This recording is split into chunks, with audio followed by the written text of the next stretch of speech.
Hello students. आज के इस वीडियो लेक्चर में हम लोग डिस्कस करेंगे कि स्टॉक एक्सचेंज क्या होता है या स्टॉक मार्केट क्या होता है। Stock exchange and stock market को हम सेकेंडरी मार्केट भी कहते हैं। वैसे तो हम सब लोग ने कहीं ना कहीं ये वर्ड सुना ही होता है जब हम न्यूज़पेपर पढ़ते हैं या हम टेलीविजन में न्यूज़ देखते हैं। बट इसका असली मतलब क्या होता है? जब हम स्टॉक एक्सचेंज की बात करते हैं तो it is a market setup, it is a organised market setup which fulfills the need of buying securities and selling of securities between the buyers and the sellers. Securities क्या होती? These are the financial assets like stocks, like bonds, shares. तो ये एक market होता है, एक organised market होता है जो कि बायर्स एंड सेलर्स को आपस में मिलाता है ताकि वो अपनी सिक्योरिटीज को खरीद सकें एंड बेच सकें। जब हम इसकी बात करते हैं तो इसके जो रूल्स होते हैं, इसके जो रेगुलेशंस होते हैं, they are been governed by the SEBI. So it refers to a market where activities of buying and selling of securities is carried out in a systematic and simplified way. एक procedure होता है जिसके through buyers seller से interact करते हैं, तो it act as a mechanism, it act as a mediator.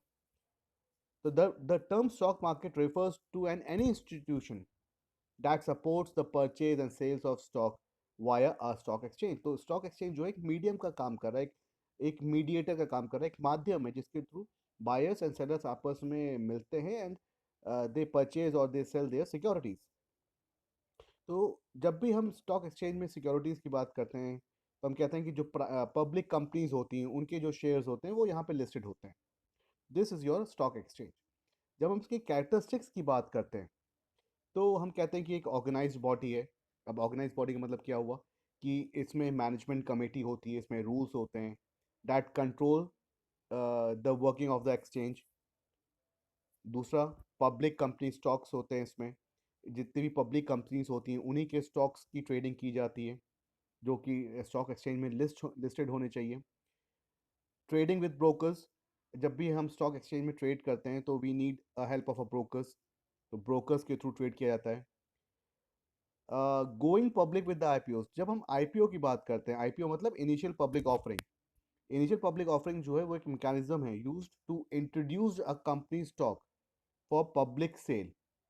IPO के through जब भी कंपनी पहली बार अपने मार्केट में शेयर्स इंट्रोड्यूस करती है या लॉन्च करती है तो इनिशियल पब्लिक ऑफरिंग उसको कहा जाता है. तो ये एक मैकेनिज्म होता है जिसके थ्रू स्टॉक एक्सचेंज पब्लिक को ये शेयर्स ऑफर करते हैं या कंपनी डायरेक्टली इनको ऑफर करती है.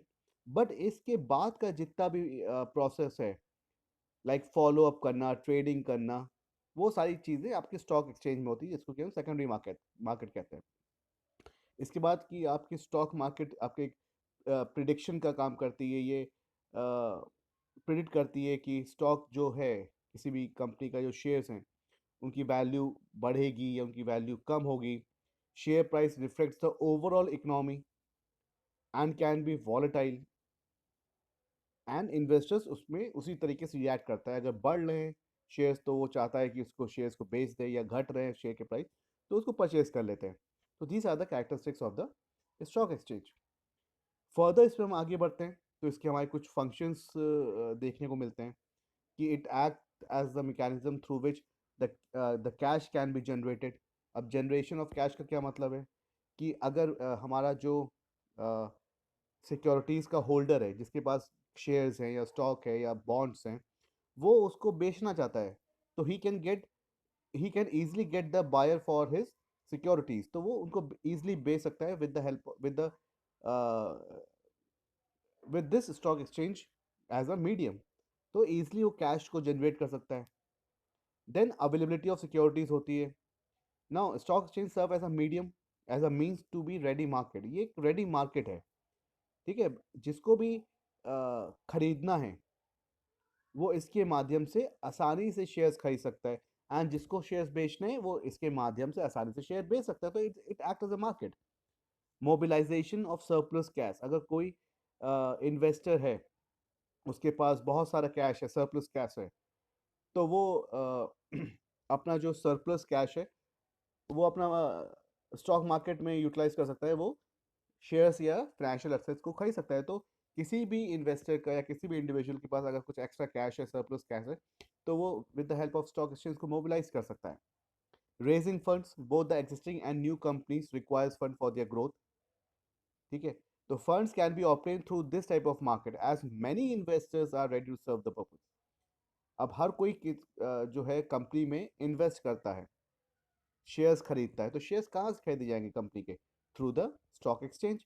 स्टॉक एक्सचेंज जो कंपनी को पैसा चाहिए, तो वहाँ पे ये स्टॉक एक्सचेंज काम करता है कि इन्वेस्टर्स को लेके आता है, इन्वेस्टर्स को अट्रैक्ट करता है, इन्वेस्टर अलग अलग कंपनी के शेयर्स करते हैं, तो फंड्स रेज होते हैं। सेफ्टी है, जो भी ट्रांजैक्शंस होते हैं, जो भी रेगुलेशंस हैं इसके, these are all been carried out under the securities contract regulation act 1956, जो कि सारे इसके प्रोसीजर्स को हैंडल करता है। तो कोई मैनिपुलेशन का, कोई फ्रॉड का यहाँ पे सवाल बहुत मिनिमम हो जाता है। तो this is all about your stock exchange. Thank you.